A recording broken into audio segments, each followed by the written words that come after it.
Welcome back to my channel. My name is Emily. If you are new here, today we are talking about books, writing, Gilmore Girls, and social media comparison with the incredibly talented Kathleen Glasgow and Liz Lawson. Kathleen and Liz co-wrote The Agathas and The Night in Question, which are two books that I absolutely adore. I reached out to them a couple months ago about setting up an interview through Zoom where we can just chat about books, the writing process, and pretty much anything that we wanted to talk about. And for whatever reason, they agreed to it.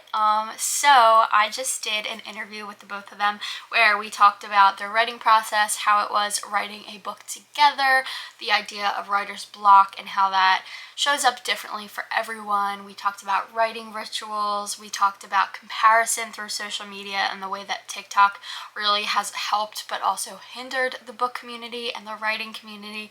And it was just truly one of the best experiences of my life. I am so excited to share it with you guys. So without further ado, here is my chat that I had with Kathleen and Liz. I also just want to thank Kathleen and Liz one more time for agreeing to do this with me. This was the coolest thing ever, and I cannot thank you both enough. So let's start. Okay, all right, so I think we are going to start off with the first question, which is basically just about the experience of co-writing a book. So you both worked together to write The Agathas and The Night in Question, which are both phenomenal books.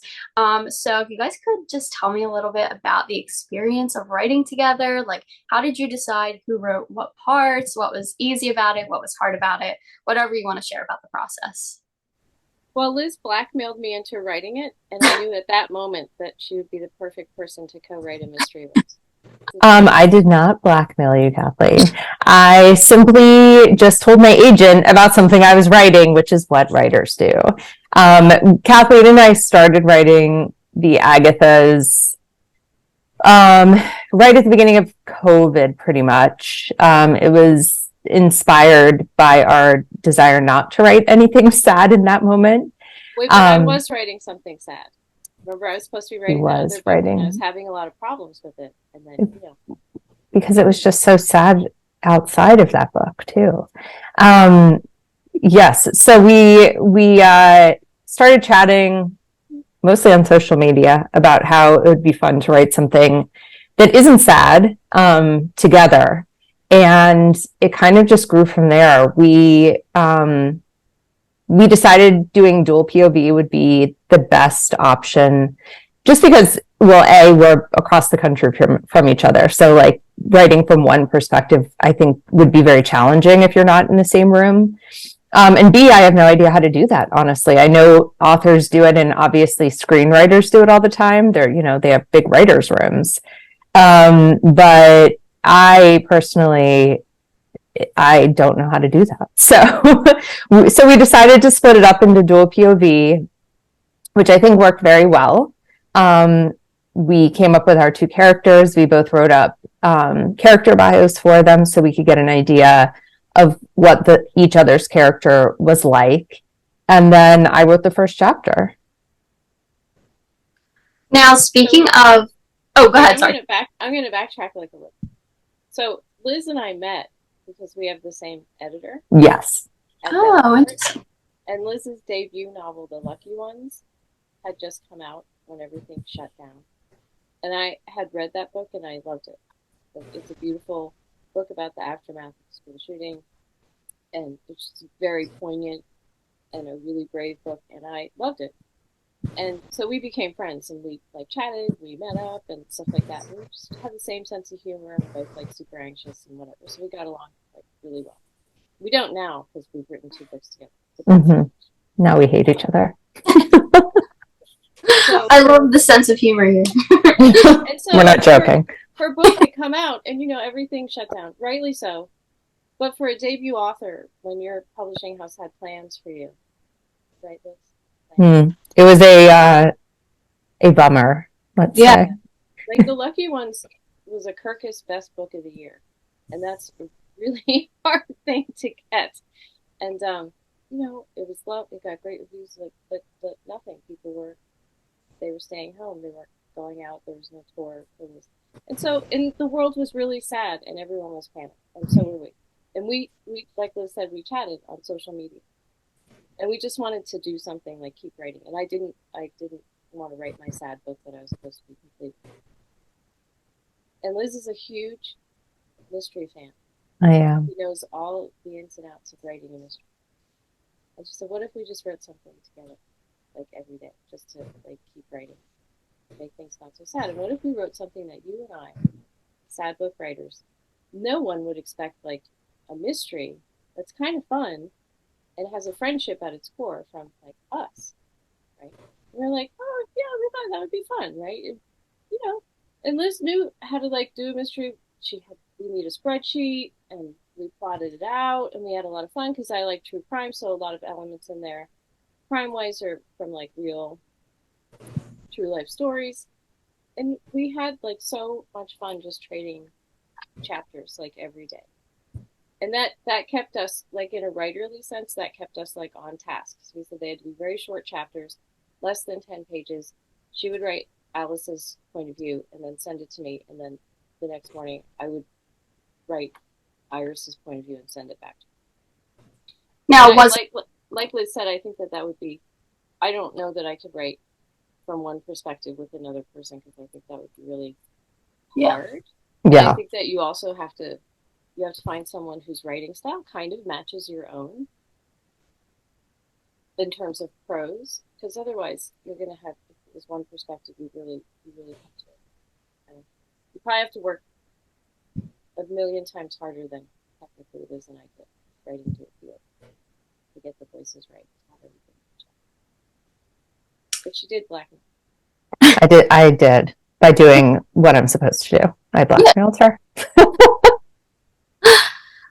Now speaking of, back to what you said, Liz, about the character Bible. Like you wrote down everything about your characters. I want to talk a little bit about the writing process, because I myself am trying to write. And I feel like there's a really hard balance between just jumping right into a book and being like, I have this idea, I just want to write it. And then also like taking a step back and just planning and knowing what you're going to write before you write it.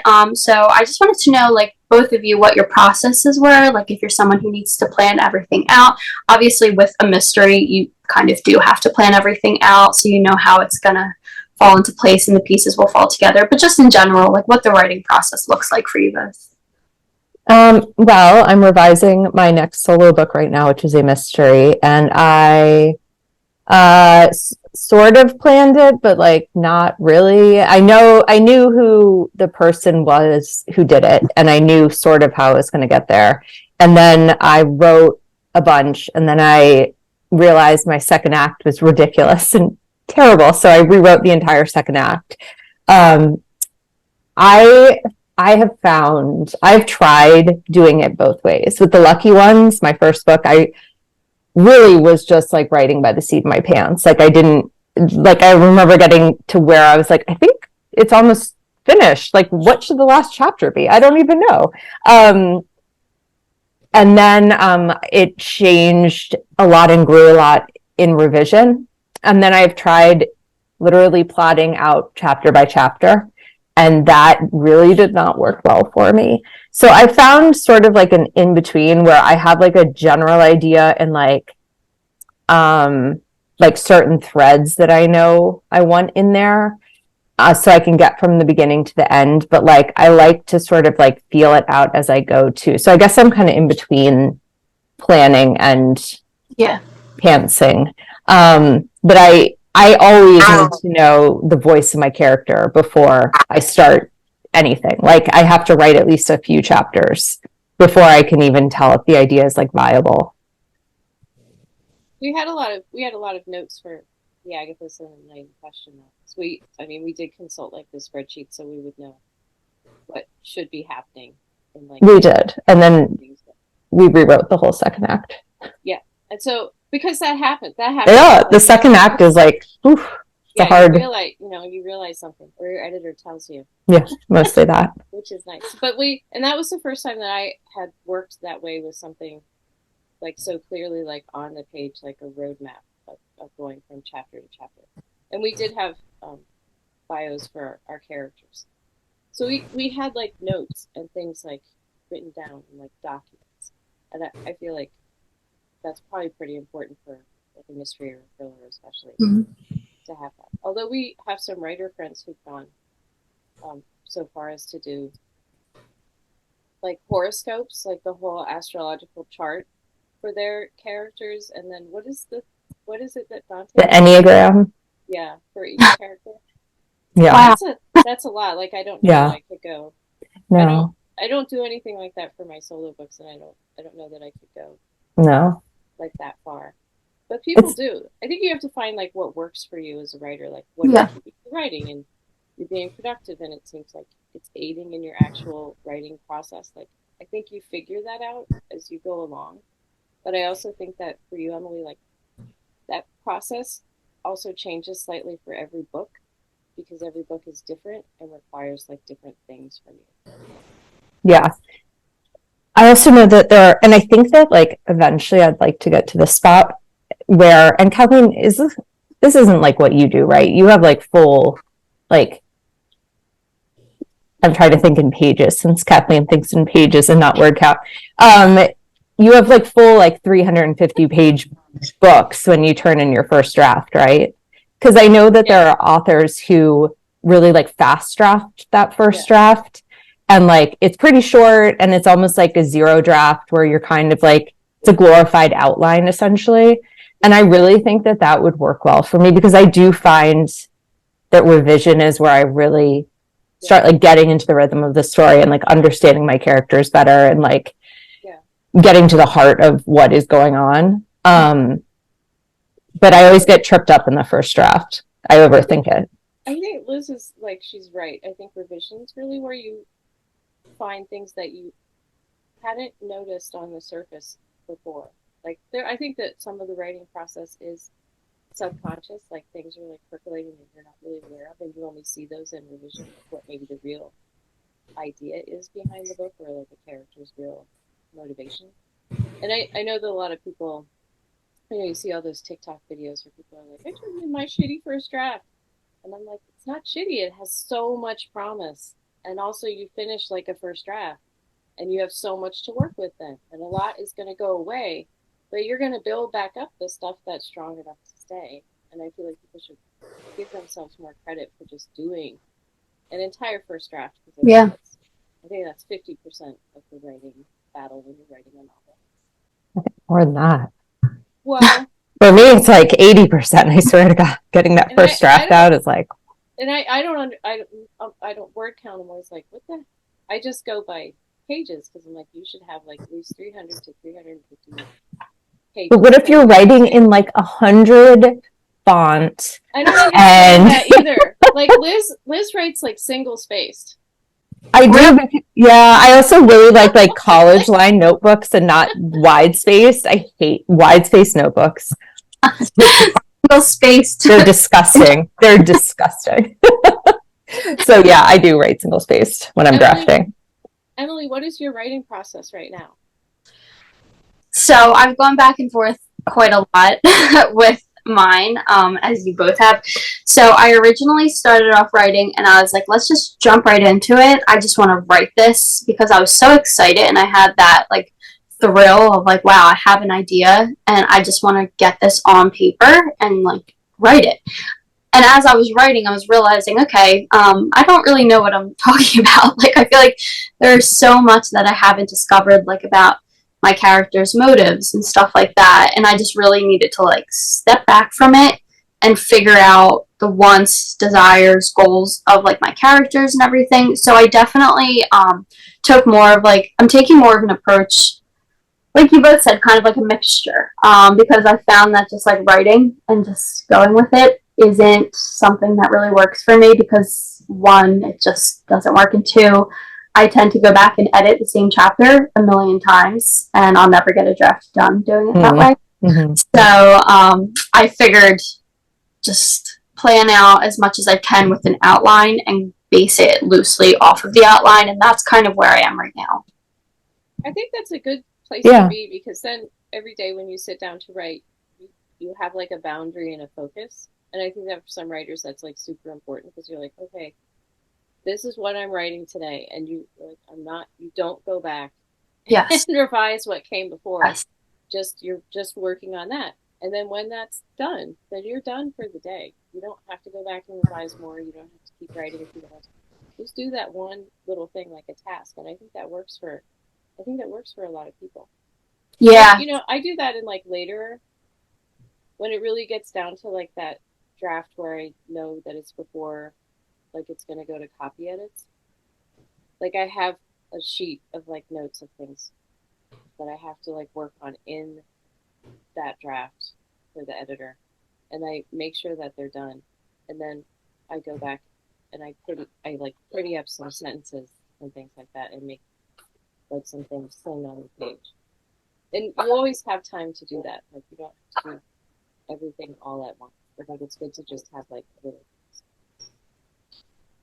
Yeah, I think that's probably one of the biggest things, just being able to get a first draft and not standing still at chapter one. So Yeah. that is my biggest feat right now, to try to get a first draft done, but I'm working on it. I also was wondering, have you both always known that you wanted to write books, or was this kind of just like an epiphany? Like, has it always been a desire of yours to write? It was an epiphany with Liz when I realized I wanted to write a mystery. Like I would never do that by myself, and that's one of the reasons that was such a great experience. Because I would never attempt to do that by myself. But with Liz, I was like, this will be fun because we can do it like together. And like, you we wrote it in secret too. Our editors didn't know, like no Oh, agents. really? Yeah. And so It's the first little part, yeah. yeah, it was very like freeing in that sense. Yeah. There wasn't any pressure. Yeah. I yes, I always like when I sold my first book and people asked me that question, I was like, no, I like didn't really even start writing till I was in my 30s. And then I like looked back in the closet at my parents' house and I was like, oh, that's a total lie. Like I totally have been writing my entire life. And definitely like I never wrote a full book until I was in my 30s. But I wrote tons of short stories. I took classes, like in high school, English, creative writing and stuff was always my favorite thing, in English too. I think I just never really believed that I had the ability to like sit in my own brain for as long as it takes to write a book until I got a little bit older. Yeah. I think that we like drum that creative instinct out of kids like somewhere around like fourth or fifth grade where it's not just something that you do that's fun, drawing and painting and like writing poems and things, and like you're getting like graded on it. Yeah. And someone and then your spark is kind of gone because you poured your heart into like this poem and you got like a C. Yeah. And then you're like, oh, I can't do this, obviously someone else is better at this than me. Yeah. And then later when you're even older, I think Liz and I meet so many people who are older, and they're like, oh, I wish that I'd become a writer or try to write, but it's too late for me now. And it's never too late. I think that you just, as you even get even older, it's like those things are reserved for people who have talent, right? Because that's what society tells you. Like, here's the artists and the writers, and you're doing this. You're like, well, I have a job, or I'm raising my kids, and you feel like you need permission to just sit down for 20 minutes a day and do something that's enjoyable and like intellectually stimulating for you, like writing or painting, and you feel like you need permission and you don't. And I wish that this was not drummed out of people at a young age, and I wish that more people sat down and did this and wrote, because you can. You just have to make the time, and you can become whatever you want at whatever age you are. You just have to sit down and try your best. And not everyone, we all also have that thing inside us where we're like, oh, this book sucks and everyone's going to hate it. And you're on TikTok as well, so you can see videos where people are like, what's the worst book you've read on book? Oh yeah, always. But you know what? That's okay, because not everyone is going, it's not, what you write is not going to touch everyone. That's fine. True. Like all three of us can go into a museum and look at a painting, And I might cry because it's like touched something so deeply within me. And Liz might be checking her phone because she's like, and Emily might be like, but it did something to me. And isn't that what matters? Is that you reached the one person that what you did was meant for. So I think people, cut yourself some slack. Yeah. That was beautiful. I feel like you just read my brain, what I needed to hear. But Emily, cut yourself some slack. You want to write? Well, right. And there's no timeline. There's absolutely no timeline. And the only person that's judging it right now is you. Yeah. Yeah. I aren't telling you can't do it. We're telling you can. Yeah. You have to put us in your head behind you when you're writing. Like, this said I could, because you can. I do think that like inner critic is something that stops a lot of people from writing past the first chapter. Yeah, like I feel that's the biggest thing. Like I have a lot of friends that I made through my TikTok who are also writing, and when I talk to them, it's like both of us can relate. Our biggest thing is just like critiquing ourselves. Mm-hmm. Like see so much on social media, and it's so easy to say like, there's already a million stories out there. Like, why is mine important? Like, it's so easy to compare yourself in this day and age, like on social media. Yeah. But it's so important just to remember, like, this story is for you, and it's even if it touches just one person out there, you did it still. Yeah, I mean, I think no one can write that story like you can write that story. And I have to answer the door for a second. So we can chat without me. Okay. She has painters at her house. I think that like social media is great in so many ways, because I think that like you can get so many great tips on there. You can create like such a good community. It's really like, made the book community a real place, which is awesome. Because reading is such like a solo activity, but it also can really get in your head and like make you be like, I think it can really make people believe that, like Kathleen was saying, they're too old, they're too young, they're too this, too that, whatever. And it also, I think, is very easy on there to think that other people's success has come like super easily to them. Because you don't see like, you might see like a montage of all the work that they've done, but you really don't see like the hours and hours and hours and hours, because that would be so boring. Yeah. So I think like, I don't know. It's hard because it's like a delicate balance between like community and psyching yourself out, kind of. Yeah, it really is. Like, I completely agree. It's just tough. Like you were saying earlier, like you see on social media, people are like, this is the worst book I ever read. And it's just like, what if someone says that about what I write one day? Yeah. Like, that is so difficult, but that's just hard. It is. And it takes, I think like eventually you get to a spot where you, like, I think at first, at least for me, I would like look at stuff that I shouldn't have been looking at, like reviews or whatever, just because I was like curious. Like I had like this idea in my head that it was going to make my writing better if I saw like a critique. But then I was like, why am I hurting myself on purpose? So like, yeah, there's always going to be, and the other thing is like, there's always going to be people, like Kathleen said, who don't like something that you love. Like, I like sometimes go on Goodreads and I'll look at like books I really, really, really loved that I just finished. And then I'll just look at the bad reviews because I'm like, how are these people, like these people are so clearly wrong. And then it kind of reminds me that like, there's always going to be somebody who doesn't like something I love. And that is totally okay. And everyone's entitled to their opinion. And as long as, like they're not critiquing the person behind the art, then that's like absolutely their right, That's literally one of my favorite things to do. Like after I read a book and if I love it, I look at like the 1-star reviews and I'm like, wow, like completely different experience reading this. Yeah, it's always so fascinating to me. I'm like, wow, brains really work in lots of different ways. Yeah. Wouldn't it be funny if I never come back?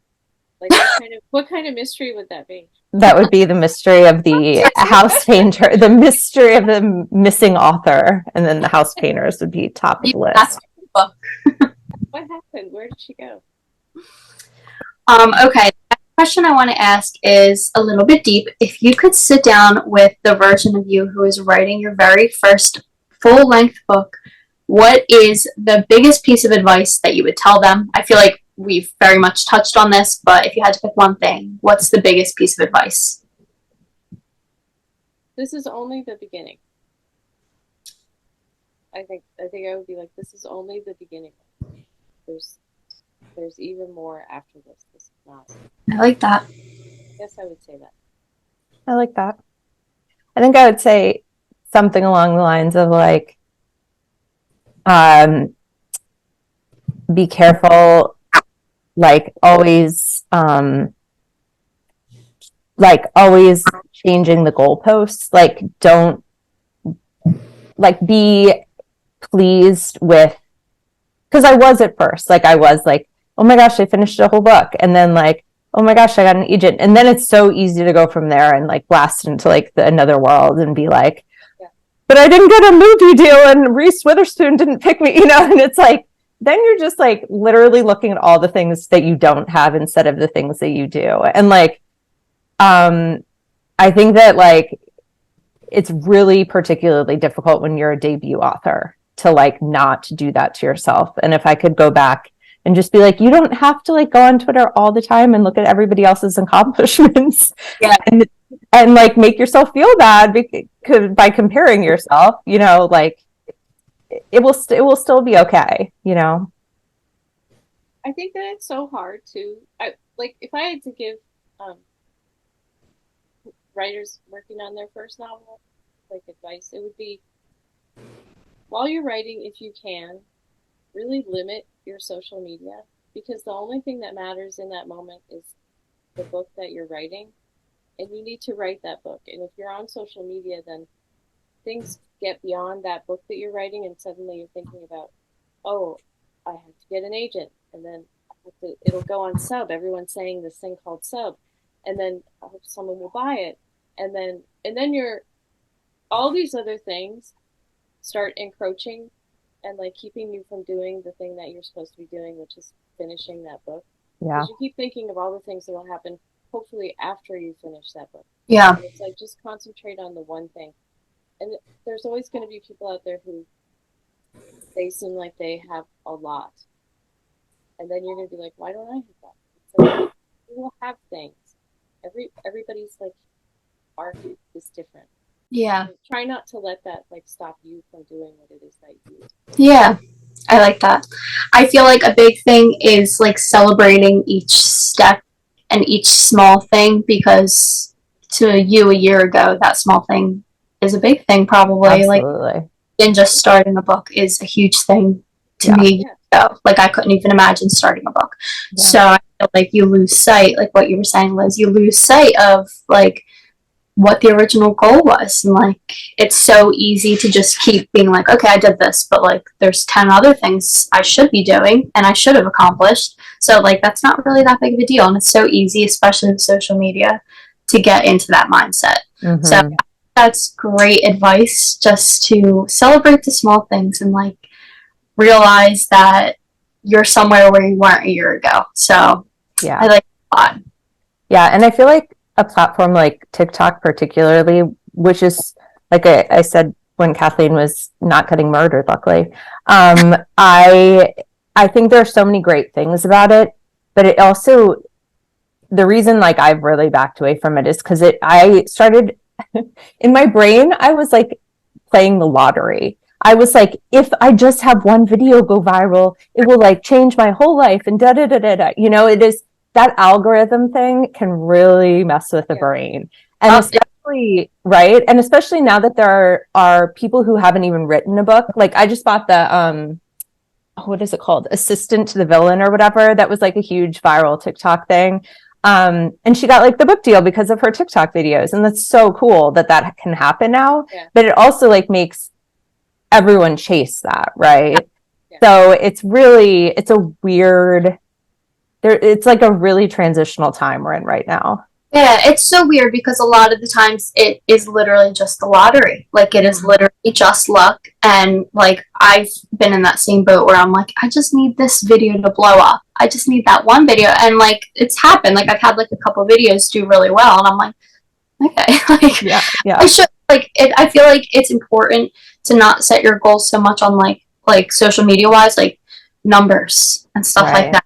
Right. That's a big thing I've learned like over the past year and a half of having like that book talk account to focus more on like the connections you make and finding new books and finding new passions and just like that rather than growing it like because it's just like you can get in such a bad mental space by approaching it that way. And I feel like the same goes for writing, just enjoying the process of writing. Absolutely. Okay. Very excited for you to finish your book, Emily. Thank you. I am too. I will 100% be sending you both copies. Right? So stay tuned for that. My next question is to do with writer's block. So I'm sure you've both dealt with it in some capacity. If you could just talk about that a little bit, because I feel like a lot of people look up to published authors and think like they don't experience writer's block, like they wrote a whole book, how could they? But for someone who's like never published a book, I feel like that would be really nice to hear that like certain forms of writer's block happen to everybody and maybe just ways that you overcome that, even if it's not like a huge writer's block, just ways that you keep yourself inspired and motivated. You know, I like the way that you phrased that, where you said forms of writer's block, because I do think that it's different for every writer, like what exactly writer's block means. Yeah. Would you agree, Liz? I think so, yeah. And I saw that Emily Lockhart, she made this Instagram post the other day about writer's block, and she said, it's not a thing. It doesn't exist. I was having, she said she was having a hard time writing, but it's not a block because you just have to, whatever it is that's like holding you back, you have to get through it. So I sat down and I set my timer for 5 minutes and I wrote 9 words. And then I got up and I did some laundry and I made some phone calls. And then I sat back down and I set my timer for 5 minutes and I wrote like 10 words. And just like, so you just have to get through it. And yeah.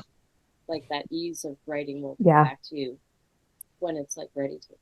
Yeah. But, I think that people I think that you're right that people have different forms of blockages to writing and they manifest like in different ways. Like I've always told this, like I write out of panic and fear, which is true. And I didn't write my first book out of panic and fear because I didn't think that anything would happen with it. And I took as long as I needed to take, and I had a great time with it because I didn't know how to write a novel.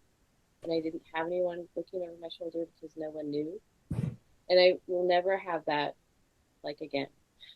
And so now my writer's block is more or less like, because of social media, people are going to hate this, or no one's going to like this line, or someone's going to tell me this is something I shouldn't be writing, or how dare you, or, oh, if I write this, then I'm going to get another email that's going to go straight into my hate email folder.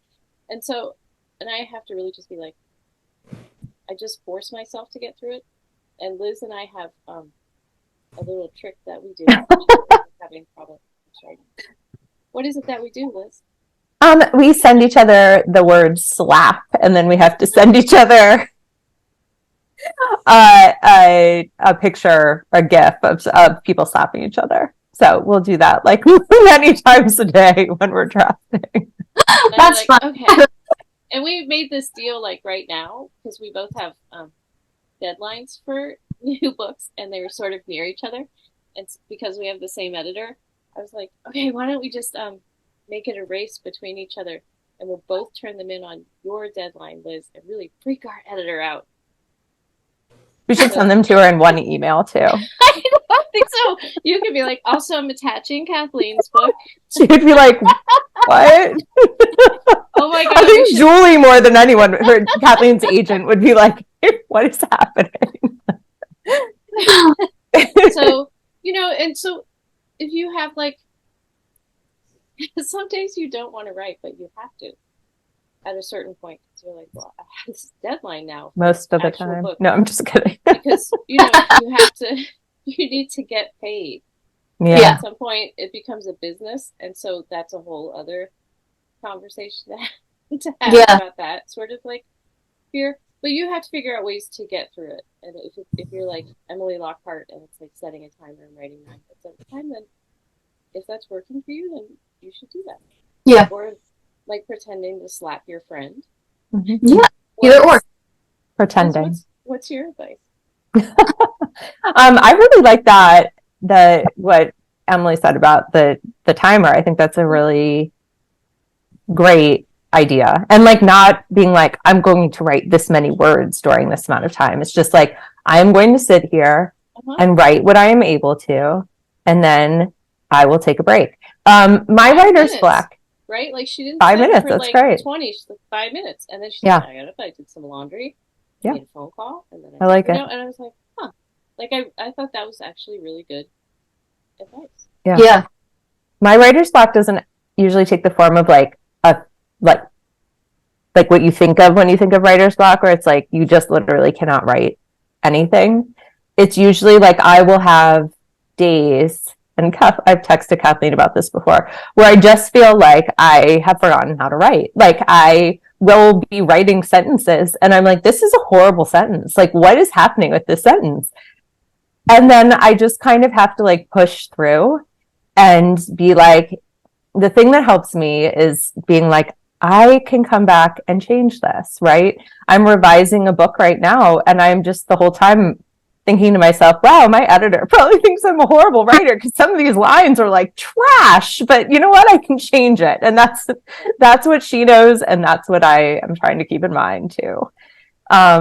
So yeah, I think like allowing yourself the freedom to like mess up, because like I think a lot of writer's block probably comes from like perfectionism and being frozen by trying to be perfect. And perfectionism is the killer of joy. It's the killer of all things. So allowing yourself not to be perfect, which is hard, easier said than done, of course. Yeah.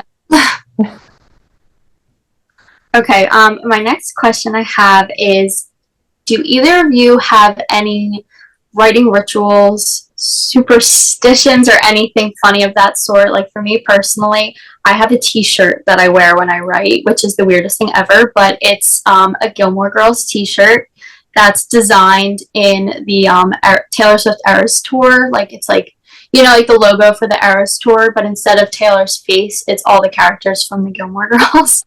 So that's what I wear when I write. So I love that. If anyone had any rituals or weird superstitions when you write, or if you're normal. I see your Gilmore Girls poster behind you too. That's I like it. I have no rituals really. Well, I like to have a cup of coffee first thing in the morning, but that's more for just like general alertness. I don't know. Kathleen likes to stay up all night. Really? Well, that's like the panic and fear. But you know, it is quieter. I don't actually like writing at night anymore. I used to always write at night because it was very quiet. But I have children, and so you know I have to get up early and stuff, and take them to school. I like to just have like certain things around me. Like right now, remember those when we were on tour and I got this at that bookstore. They made these. They just like drew the book cover. And they put them on cardboard, and I was like, look at this art. Like, this is really great fun. Yeah. Anyway, I like things around me. I have coffee, and I like to write in the morning between, like, 9:30 and noon. Like, first thing, just, like, get the fresh stuff out. And I can't eat when I write, because then I get, like, really tired. So I, like, wait to eat until I'm, like, done. Right. Wow, so you're, like, a faster. Yeah. Yeah. And I was thinking about it the other day because I was talking to my Jeff, not your Jeff, about it, and I was like, oh, I think it's because I can't, like, eating food makes me feel like warm and comfortable, and like I can't feel warm and comfortable writing the books that I write, because that's fair, Kathleen. You know, and I was like, oh, that's really interesting. But I want to talk about the Gilmore Girls because this is the first time that I've ever watched it. My mother used to watch it, and sometimes I would sit with her and watch an episode or two. But right now, I'm at the point where Rory has gone to Yale, and I love this show so much. It's just so cozy. It's like the banter. Yes. You're getting into like insufferable Rory. Rory is a little insufferable for a while. Okay, but also, aren't we all insufferable yes. at that age? Yes. Like a little, like when true. You know, and so I forgive her, but I'm also like, wait a minute, Lorelai, you can't stay over in Rory's dorm room on the first night. Come on. Yeah, that's funny. I just watched that episode. Attachment issues. That's way too much. And then like orders food for all her friends, and I was like, so that she has friends. I'm like, oh come on. Well, yeah, but then Rory addresses it, and she's like, you made me a mama's girl. This is your fault. This is your fault. I am still Team Jess, and he's gone now to hang out with his dad for whatever reason. Just showed up, and I hope that he comes back and that they give him a decent character arc. You're gonna have to update me on your thoughts. Mm-hmm. Okay. When you're done. I feel like the writers are gonna do Lane dirty, although I'm not sure how yet. But sometimes I feel like they just sideline her and her mother for like comic relief, and I'm not enjoying it. Yeah, I wish there was more of them in the earlier seasons. Like, I wish Lane had more of a storyline. Like, she definitely does, but I wish it was more. And I did not know that the actress who played Lane at that time was, when the show started, was 27. Really? What? What? And like, I would never have guessed that. How old was Adam Brody when he was filming that? Playing like her boyfriend. You can look it up. She was 27 when they started filming the show. Wow. That is weird. Well, that's like Never Have I Ever, where the love interest was like 31. And the main girl is like 17, and I'm like, this is weird. I mean, she's not 17 in real life, but she's like 18 in real life. It's just weird. Very odd. I'm liking the show. I really like the banter.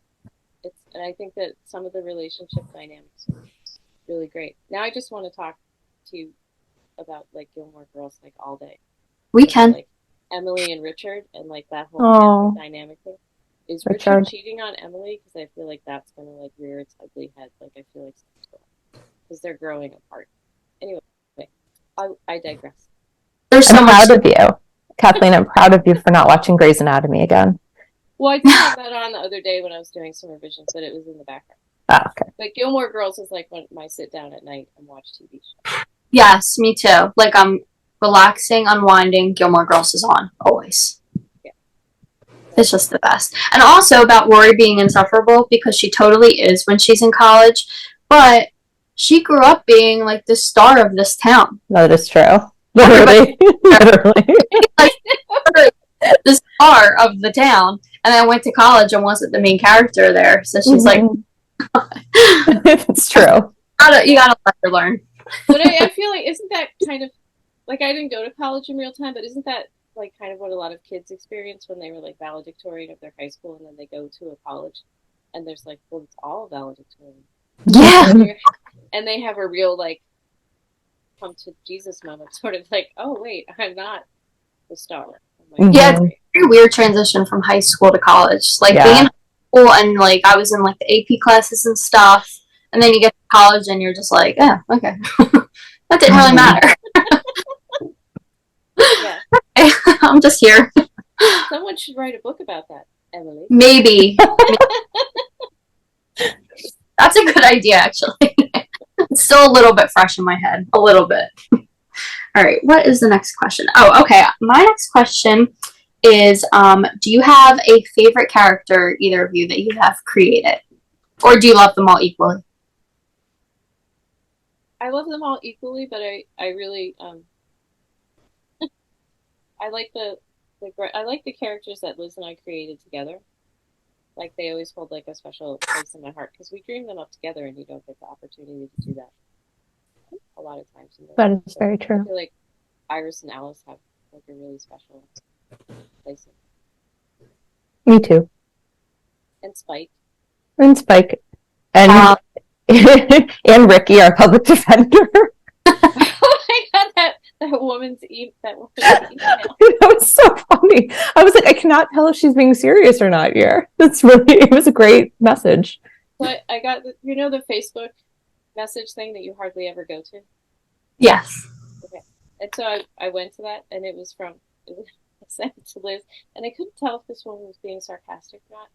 She's like, so I'm on binging like YA fiction right now, and I just got done with the Agathas, and also I see that you live in Tucson too. And well, and she's like, what did she say? Like, as a former public defender, so often we're portrayed as like incompetent alcoholics who have just the barest knowledge of what their job should be.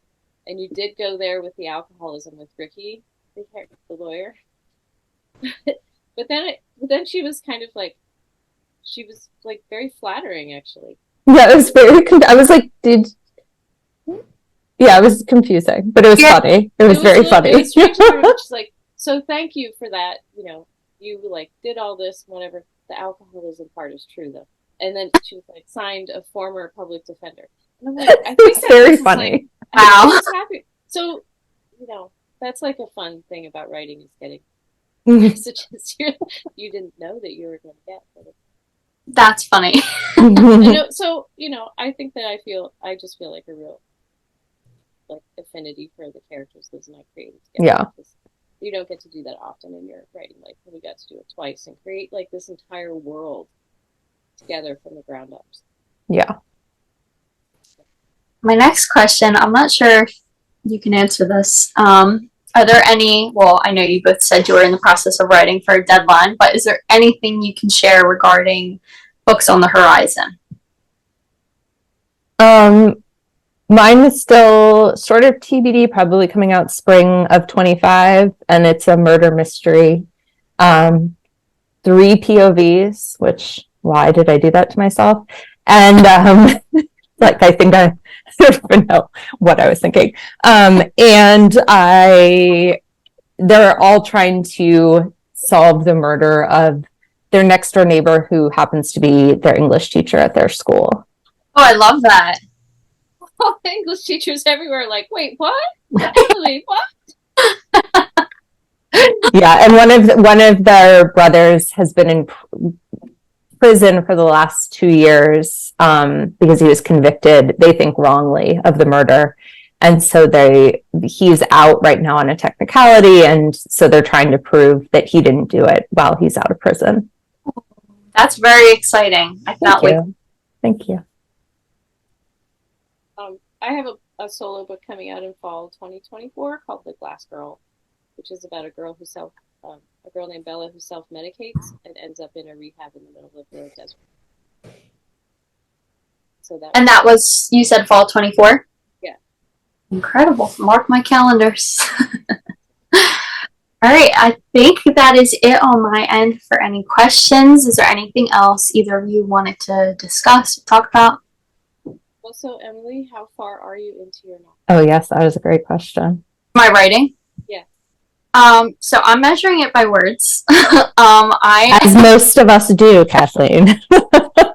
I just and the desire to do pages because I actually downloaded all of it onto a Google Doc so I could see how many pages because I don't really understand. Like I'm like, okay, it's this many words, but like, what does that mean? Like, how far am I actually? Because I'm not used to measuring books I read by words. So I get so I'm about like 25,000 words into nice. my writing.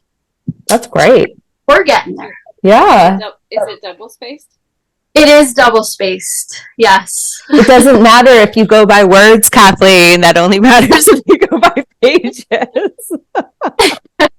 So what is it like what is your word count for a first draft? Do you want like 80,000 words, Liz? What is it? Yeah, my goal right now is around 80,000. I don't want to go over 100 and I don't want to go under 70. Yeah. So I'm in that zone. That's where I'm trying to get first drafts into. Wherever it ends up, we'll work with. Is it YA? It's it's like a YA fantasy. Oh, very nice.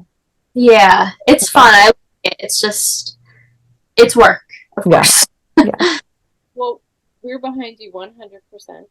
Thank you so much. And you need to find someone who will send you little gifts of people slapping each other. We're there for you. We have a lot on hand. I do that.